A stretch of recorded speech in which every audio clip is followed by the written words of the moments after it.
Hello, my name is Hannah, and this is the first episode of the Reading the Book of Mormon as an Exmo series. This will be the fourth time that I have read the Book of Mormon in my 18 years of living. The fourth time, that is right. And I read every single day. I read every single day from the 6th grade up until January of my senior year of high school, which was a few months before I left the church. Okay? Now, instead of reading to build my testimony, I will be reading to analyze and dissect and question my previous notes and mentality over the Book of Mormon and religion in general to try to find how my perspective has changed. So, without further ado, let's get into it. Fun fact, this microphone is not actually connected to anything. It's my karaoke microphone. Okay? So, anyways, here's my beautiful journal Book of Mormon that I have a note on every single page because the third time I read the Book of Mormon, I had a goal to have a note on every page. So we're going to have a lot of things. We're going to have a lot of things to go over.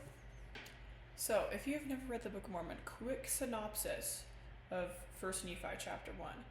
Basically, important characters. Oh, my thing's going bye-bye. Important characters. We got Nephi. Okay, he's the author of this book. And we got his father, Lehi. And this is the story of...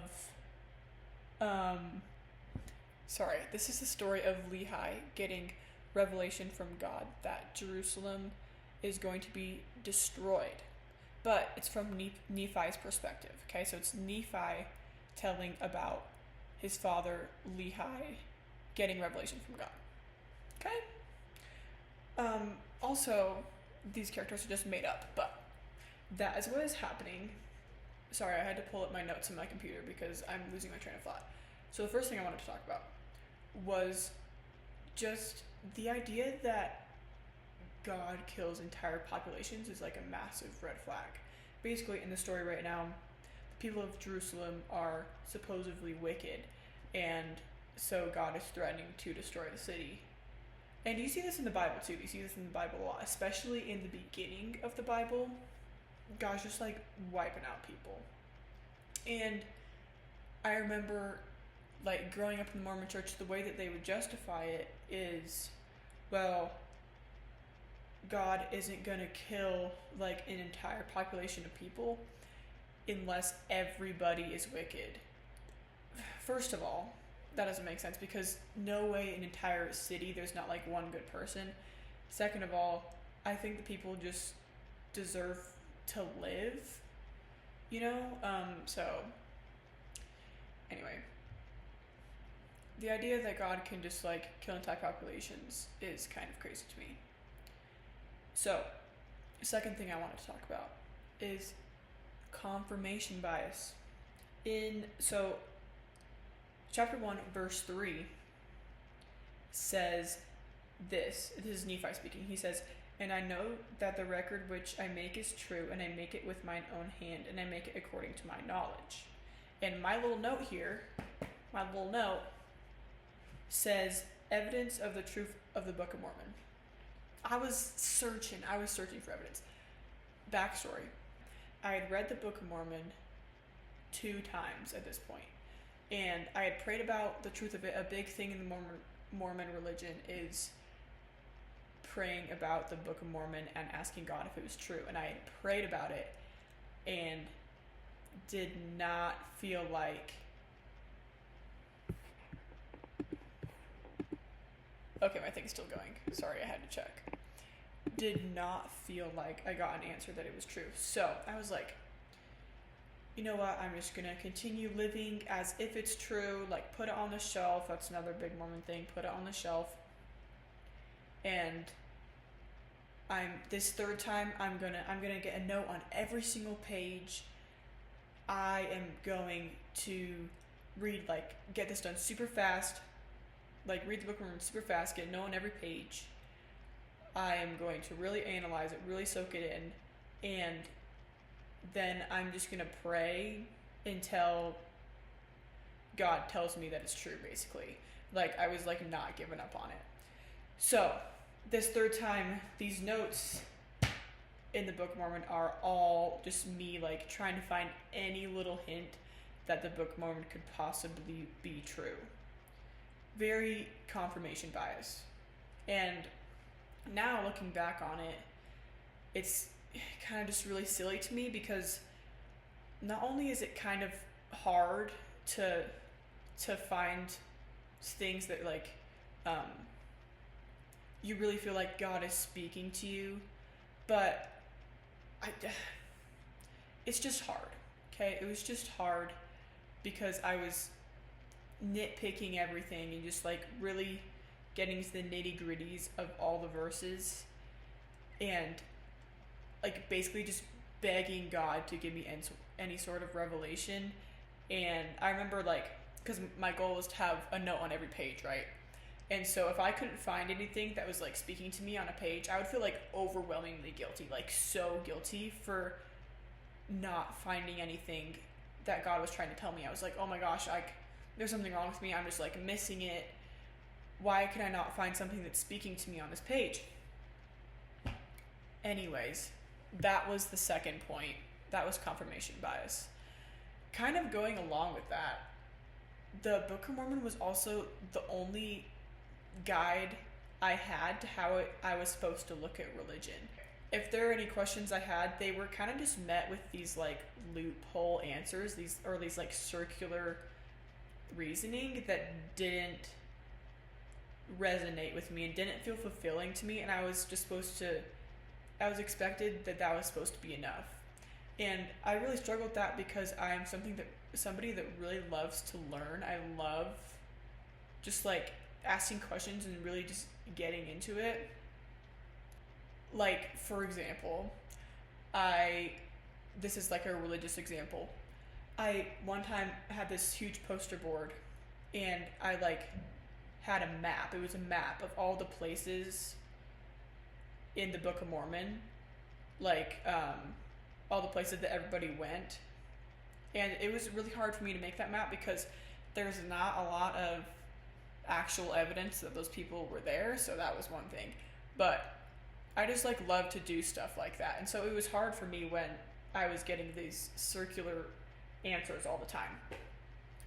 So, anyways, let's move on. Let's move on to my next note. My next note that I wanted to talk about was on verse 18. This is when, so Lehi got the revelation and he's starting to tell people about it, okay?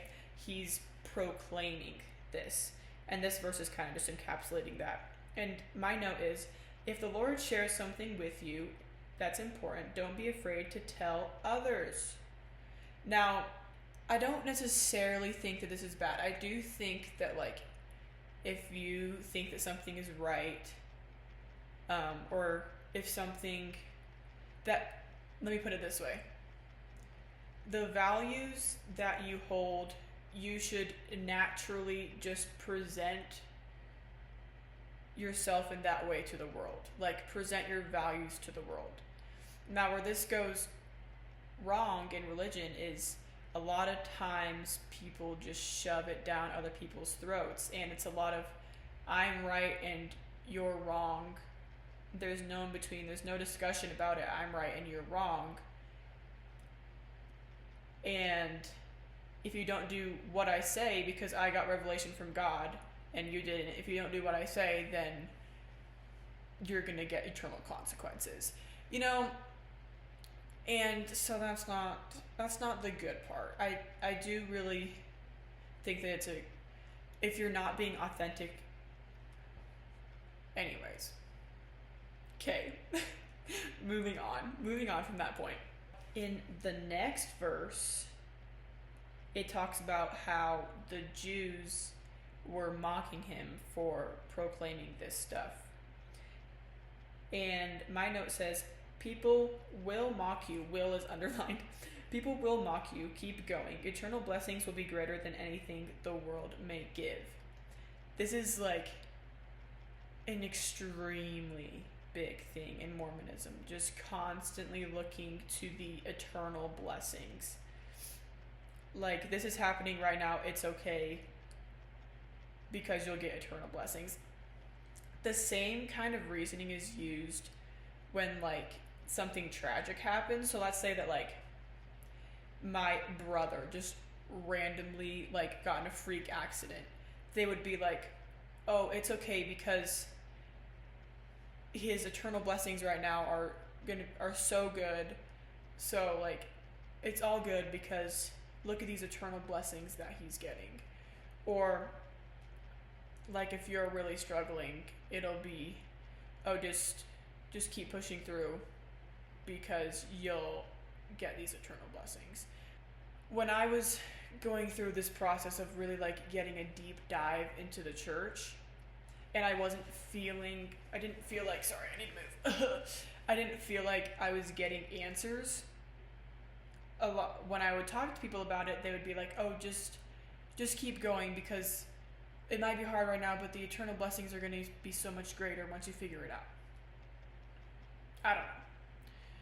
Also, I just had a thought about it was very, very evident in my Mormon upbringing that everything that you do is never enough and never will be enough. At least that's how I felt.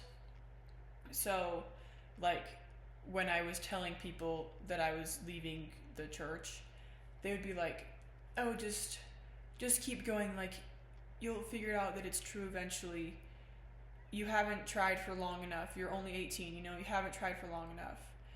And I would say to them, I'd be like, okay, well, when is it going to be enough? Because if I keep reading the Book of Mormon and it's my 40th birthday and I still haven't gotten confirmation from God that it's true, you know what they're going to say to me? They're going to say, you have to keep going. You haven't tried hard enough. You don't have enough faith. And just keep going. Eventually you'll know that it's true. A little side tangent right there. The next note I need to talk about is in verse 20. We just got 18, 19, 20.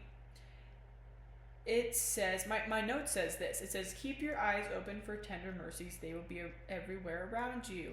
Aw, cute. I actually like this note right here. I do think that it's good to look around and find things that you were grateful for, because if you're just cynical all the time, you're not going to enjoy your life.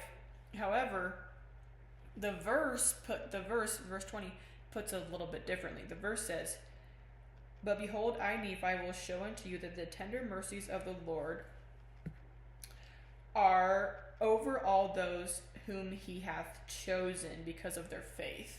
So the verse is saying you're only going to get these blessings and these tender mercies if you are chosen by God, which is kind of fear-inducing, honestly. It's fear-inducing because, at least for me growing up in the religion, maybe I had a little bit of religious OCD, but I was so fearful of, like, God not choosing me, I guess, and in my life just being terrible because I wasn't being blessed by God.